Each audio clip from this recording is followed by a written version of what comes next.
Atualmente, pode existir alguns de vocês que alcançaram um momento em que se sentem tão desanimados que acreditam que Deus se esqueceu de vocês. Pode haver alguém que se encontra hoje em uma encruzilhada de dúvidas, sem saber se deve virar à esquerda ou à direita, se deve chorar ou sorrir, independentemente do que esteja provocando essa emoção. Se for pecado, vício, matrimônio, ou se é o fato de não conseguir encontrar alguém para casar, se for o seu emprego ou situação financeira, eu quero encorajá-lo a fazer uma oração sobre isso.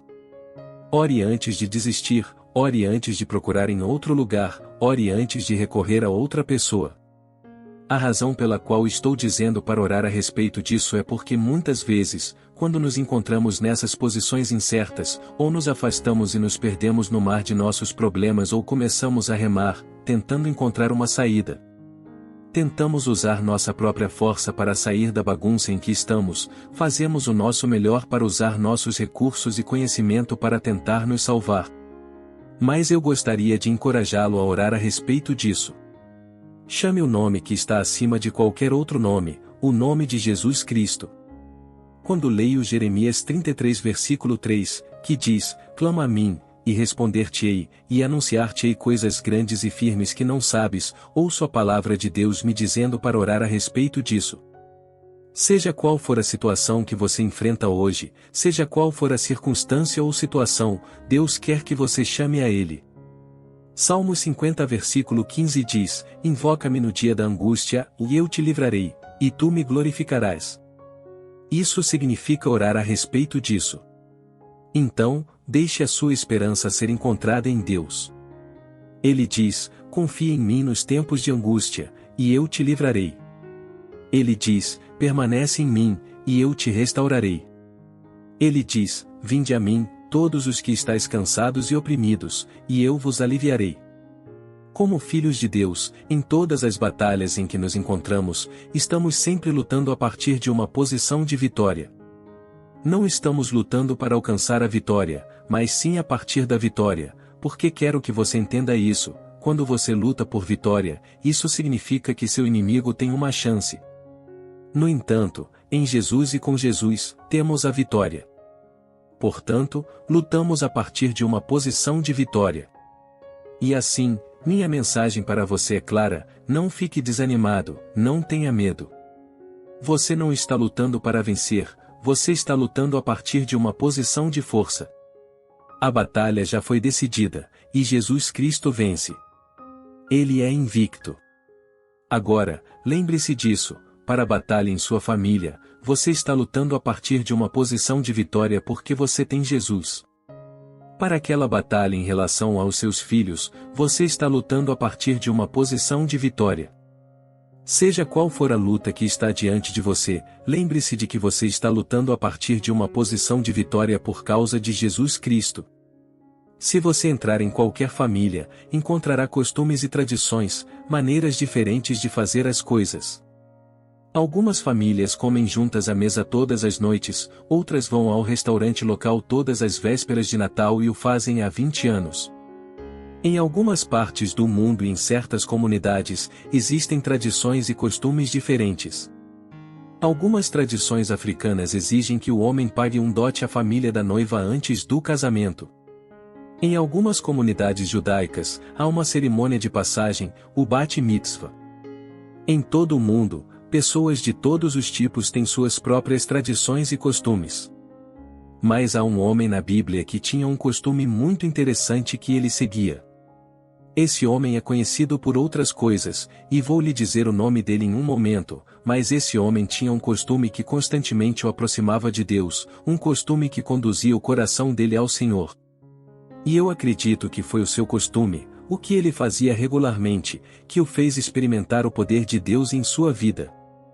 Esse homem é Daniel, e sim, todos nós conhecemos Daniel porque ele foi entregue das mãos dos leões. Mas eu quero destacar um aspecto diferente de Daniel que talvez você nunca tenha prestado atenção.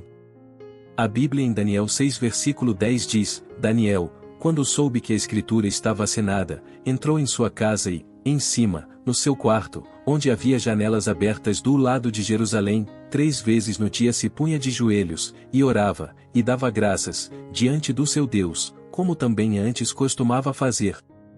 O costume de Daniel era oração, o hábito dele era oração. E eu quero que você perceba que ele orava em segredo. Sua relação com Deus era sagrada para ele, não era para exibição pública para que as pessoas dissessem que ele era santo. Não era para que as pessoas vissem, mas Daniel ia para casa, para o seu quarto, para o seu lugar de oração, e ajoelhava-se diante de Deus. Era só ele e o Senhor. A Bíblia diz em Mateus 6 versículos 5 e 6, e, quando orares, não sejas como os hipócritas, pois se comprazem em orar em pé nas sinagogas, e às esquinas das ruas, para serem vistos pelos homens. Em verdade vos digo que já receberam o seu galardão. Mas tu, quando orares, entra no teu aposento e, fechando a tua porta, ora a teu pai que está em secreto, e teu pai, que vê em secreto, te recompensará publicamente. No Novo Testamento, uma mensagem-chave aparece repetidas vezes, e sabe qual é essa mensagem? É sobre a oração. Em Romanos 12, somos instruídos a ser constantes na oração. Em 1 Tessalonicenses 5, somos instruídos a orar sem cessar. Em Efésios 6, somos instruídos a orar em todo o tempo. No livro de Colossenses, capítulo 4, somos instruídos a perseverar na oração. Em Tiago 5, a Bíblia diz que a oração de um justo pode muito em seus efeitos. Agora, esses são apenas alguns versículos, eu nem toquei em todos os ensinamentos de Jesus sobre a oração que estão nos 4 evangelhos. E, portanto, povo de Deus, vamos lutar para orar. Quando a vida está boa, lembre-se de orar. Quando a vida está desafiadora, lembre-se de orar. Faça chuva ou faça sol, apenas ore. Independentemente da estação em que você se encontra, você tem que lutar para orar, e você é fortalecido por essas orações. Uma das razões pelas quais precisamos ser tão fortes na oração é porque, como filhos de Deus, temos inimigos. Temos o diabo e seus demônios com quem lutar, e temos o mundo e a carne como inimigos. Mas eu quero que você entenda que todos esses inimigos que enfrentamos como crentes têm uma coisa em comum: eles não podem vencer o poder de Deus, eles não podem superar o sangue de Jesus. Os inimigos que enfrentamos não podem destruir uma pessoa que teme a Deus, eles não podem subjugar alguém que está sempre na postura de oração. O Salmo 34 versículo 7 diz: o anjo do Senhor acampa-se ao redor dos que o temem e os livra. Santos de Deus, eu encorajo você a encontrar um lugar tranquilo para orar, um lugar só seu, um lugar de oração. Encontre um lugar onde você possa ficar sozinho com o Senhor, um lugar para se encontrar com o seu Pai Celestial em segredo, longe das notificações constantes do celular, longe da conversa interminável da televisão e das interrupções de amigos e familiares. A Bíblia diz: quando orares, entra no teu aposento e, fechando a tua porta, ora teu Pai que está em secreto, e teu Pai, que vê em secreto, te recompensará publicamente. Eu acredito que a Bíblia nos diz para orar dessa maneira porque precisamos respeitar o nosso tempo com Deus. Precisamos dar a Ele a devida reverência. Nosso tempo de oração deve ser sagrado. Precisamos dar honra a Deus desligando-nos do mundo e concentrando-nos unicamente nele. Eu mudei minha própria vida de oração tratando-a como um compromisso divino com o Senhor. Sem interrupções, sem distrações, apenas tempo sozinho com Jesus. Portanto, aqui está o que eu gostaria de encorajar você a fazer depois de encontrar um lugar tranquilo para orar. Comece se arrependendo, confesse seus pecados e peça ao Senhor misericórdia, pois nenhum de nós é perfeito. Como seres humanos, pecamos conscientemente e às vezes inconscientemente, então esteja atento a isso. E, em seguida, peça ao Senhor que mostre se há algo em seu coração, em sua vida, que esteja impedindo o seu relacionamento com Ele. Ore com base em Salmos 139 versículos 23 e 24, que diz: sonda-me, ó Deus, e conhece o meu coração, prova-me, e conhece os meus pensamentos. E vê se há em mim algum caminho mau e guia-me pelo caminho eterno. Lembre-se de uma preciosa promessa destinada àqueles que têm um coração puro em Mateus 5 versículo 8, bem-aventurados os puros de coração, porque verão a Deus. Você não deseja ver a Deus? Você não deseja ver a sua mão se mover e trabalhar em sua vida? Você não deseja ver a sua bondade, proteção e favor em ação em sua vida?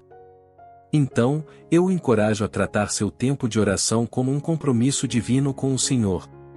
Nenhuma interrupção, nenhuma distração, apenas tempo a sós com Jesus. Portanto, aqui está o que eu quero encorajá-lo a fazer: siga o exemplo de Daniel. Torne a oração uma prática diária habitual. Ajoelhe-se frequentemente, tranque-se em um quarto com Deus com frequência, esteja em sua presença com frequência. O Senhor certamente realizará maravilhas em sua vida. Santos de Deus, Ele está conosco, mas não devemos ser cegos aos perigos da falta de oração. A oração é uma arma que todos nós, como filhos de Deus, podemos usar. Portanto, eu o encorajo a não negligenciar essa arma de oração.